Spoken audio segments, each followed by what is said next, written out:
Bonjour, c'est Gilles sur boursicoté.com. Voici l'analyse technique Forex et matières premières pour cette journée du lundi 6 octobre 2014.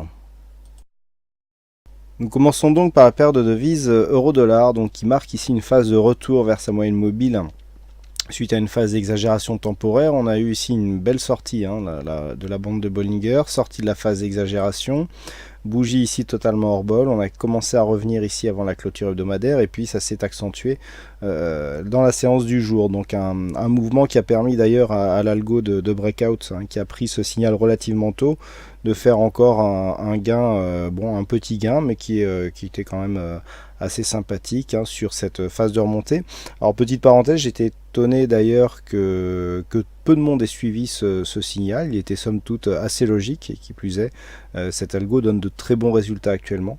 Je rappelle que ces signaux de trading sont donnés en direct gratuitement via le compte Twitter du site boursicoté.com. Donc je dirais tant que c'est gratuit, profitez-en parce que ça ne durera peut-être pas tout le temps. Voilà. Donc pour l'instant, du point de vue de la configuration, on avait ici une phase d'excès qui a été reprise. On revient au contact de la moyenne mobile 20 exponentielle. On revient au contact ici de cette zone des 1,2587 qui était une zone de support avant ici le mouvement qui avait provoqué cette cassure vendredi. Malgré tout, le biais reste toujours baissier. On vient ici marquer un contact sur la bande de Bollinger, sur la moyenne mobile 20 exponentielle. On pourrait avoir une percée de cette moyenne mobile puisque si l'on regarde bien, la dynamique est relativement naissante du point de vue du stochastique, mais on est vraiment en pleine dynamique du point de vue des autres indicateurs et notamment le MACD ici et le RSI. Donc on peut sur cette impulsion venir marquer une poursuite du rebond en vue d'un objectif ici sur les 1,2645. Donc il faudrait s'affranchir d'une manière assez significative de cette zone de moyenne mobile 20 exponentielle.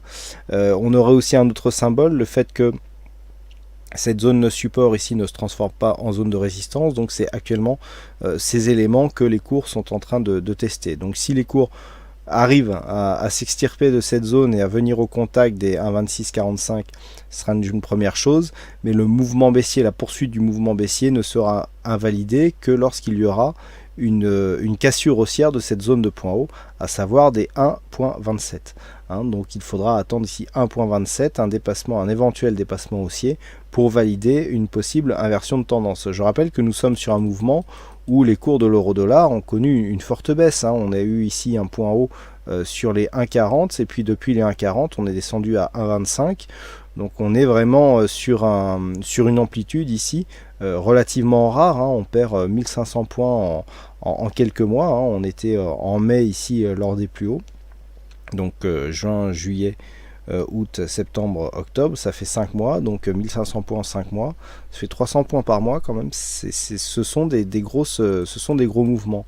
Et ce qui plus est, cette phase ici de baisse s'est fait sans réel rebond technique, donc il faudra bien que ça se corrige tout ça, un de ces quatre. Malgré tout, on attend le rebond technique, il n'y arrive pas, il n'y a pas encore de signal qui irait dans le sens d'un rebond technique. L'impulsion ici viendrait d'une possible cassure donc haussière de cette zone des 1,27. Tant qu'on est sous les 1,27, il y a toujours potentiellement une possibilité d'avoir une poursuite du mouvement baissier qui reste en tout cas la tendance de fond. Donc malgré ce rebond ici, on reste sur un biais baissier.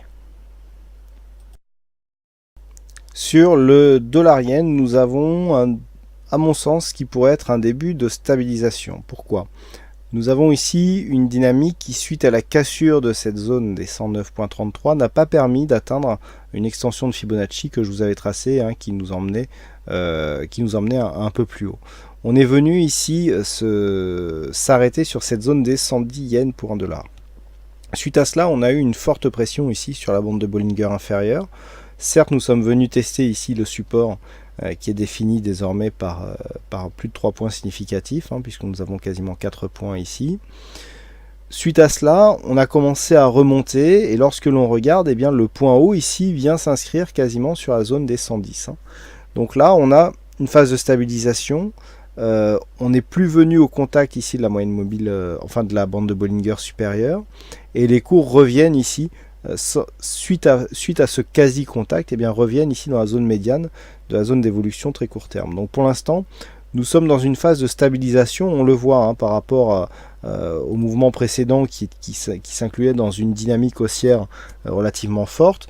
Depuis que nous avons marqué ce point haut ici à 109,35, eh bien, nous sommes dans une phase très peu dynamique, et je dirais même qui marque ici une phase de stabilisation, et notamment depuis la cassure ici de cette zone de cette zone court terme, notamment, et de cette zone de points bas significatifs qui se situe à 108,40. Le fait d'avoir cassé cette zone, certes on n'a pas cassé la dynamique de l'intégralité de la tendance puisqu'on est revenu marquer un point de contact avec le support, mais par rapport ici à la dynamique court terme, il y a eu un point d'arrêt. Ici cette phase, le fait que l'on ne remonte pas au-dessus, clairement nous sommes dans un mouvement de stabilisation. Vu la configuration technique, on s'approche ici d'une zone de support sans être forcément survendu. Donc on a tout à fait la latence ici de venir casser cette zone de résistance, de support, pardon. Si cette zone était cassée à la baisse, tant qu'on ne passe pas ici à la baisse la zone des 108 yens pour $1, on reste et on s'inscrit dans un mouvement horizontal. Par contre, si nous avons une rupture de cette zone des 108, on aura succession de points hauts, même s'il y a une légère différence, légèrement haussière, succession de points bas légèrement baissière, on partirait ici vers une tendance baissière, et dans ce cas-là, il suffirait de tracer le retracement de Fibonacci sur l'intégralité de cette tendance pour mesurer les zones de retracement possibles, et donc essayer de mesurer celle-ci. Mais tant qu'on reste au-dessus des 108, eh bien, il n'y a pas de mouvement de consolidation qui puisse être confirmé. Par contre, une rupture à la hausse de cette zone des 110 yens pour $1, eh bien, réactiverait la dynamique haussière. Nous terminons donc sur l'or avec ce qui est un test majeur. Alors suite à la rupture ici de cette zone des 1208, je vous indiquais un objectif à 1187. Alors c'est vrai que vendredi on n'a pas atteint cet objectif puisqu'on est venu marquer un contact ici sur 1190, mais suite à l'ouverture hebdomadaire, eh bien on est bien venu tester cette zone puisqu'on a même passé en dessous dès l'ouverture, avec un retour ici vers les moyennes mobiles. Alors les cours reviennent tester ici après la cassure la zone des 1208 $ l'once. Donc pour l'instant on reste dans un contexte plutôt baissier puisqu'on ne fait que valider comme résistance une zone qui était précédemment support. Il est encore trop tôt pour savoir si les cours vont casser ou pas. Mais au-delà de ce mouvement de retour, ce qui est surtout intéressant, c'est le test ici de cette zone des 1187. Pourquoi? Cette zone est une zone majeure lorsque l'on prend un peu de recul. Lorsque nous étions ici dans cette phase baissière long terme, les cours sont venus tester une fois cette zone, puis une deuxième fois, et puis ensuite on est sorti ici on a cassé la résistance à la hausse, ce qui nous a fait sortir de la dynamique de tendance long terme qui était baissière. Suite à cela, on a cassé ce point haut significatif puisque c'était le dernier point de contact, donc avant la cassure ici de cette zone de résistance. Je vous avais indiqué qu'il valait mieux casser ici cette zone des 1425 pour pérenniser le mouvement d'un point de vue moyen long terme. Cette zone n'a pas été cassée. Depuis, qu'est-ce que nous avons eu? Nous avons eu donc des cours qui sont venus marquer un premier plus bas.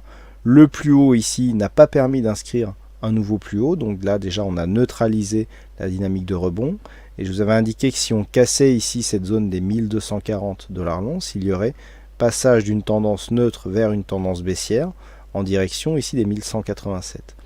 On avait 1208 dans un premier temps, on a fait 1187 dans un second temps, et cette zone des 1187 est majeure puisqu'elle correspond à un point bas depuis 4 ans. Si on recule ici un peu plus, bon là on le voit pas, mais on vient de bien plus bas. Nous sommes ici en août de l'année 2010. Actuellement nous sommes donc en octobre de 2014. Vous voyez que là nous sommes en train de nous attaquer à un plus bas de 4 ans qui a été déjà testé à 2 reprises. Donc ce test ici est majeur. C'était à mon sens quasi obligé d'avoir une réaction sur cette zone.